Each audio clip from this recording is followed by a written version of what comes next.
Gazipur city কর্পোরেশনের কাশিমপুর থানা এলাকার সড়কগুলোর বর্তমান অবস্থা যেন ভয়াবহ মৃত্যুকূপ। খানাখন্দে ভরা রাস্তা, বেশিরভাগ জায়গায় উঠে গেছে পিচ, পানি জমে তৈরি হয়েছে খানাখন্দ। এতে যানবাহন চলাচলের যোগ্যতা হারিয়েছে এ পথ।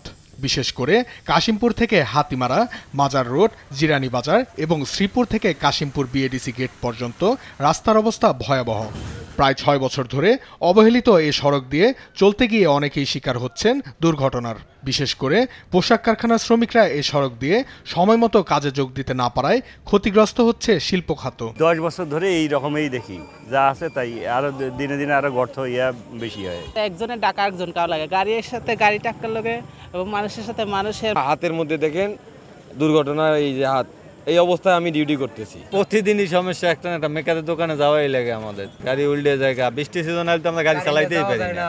শুধু এটাই নয়, চিকিৎসার মতো জরুরি সেবা গ্রহণে এ সড়ক ব্যবহার করে চরম বিপাকে পড়তে হয় স্থানীয়দের। আমরা রুগী নিয়ে, আমাদের মা বোনদেরকে নিয়ে আমরা কোনোবারে যেতে পারি না। আমরা রিক্সাতে নিয়ে যেতে পারি না, গাড়িতে নিয়ে যেতে পারি না। আমাদের নিতে নিতে আমাদের রুগী অনেকটা অসুস্থ হয়ে যায়। আমাদের যে গার্মেন্টসের শ্রমিকরা আছে, রাতে বেলে তারা চলাচল করতে পারে না। ব্যাগ বৃষ্টি এলে পানি জমে থাকে, এদিকে গর্ত আছে, মেল হোল আছে, তারা কিছু বলতে পারে না, পরে গিয়ে তাদের হাত পাও ভেঙে যায়।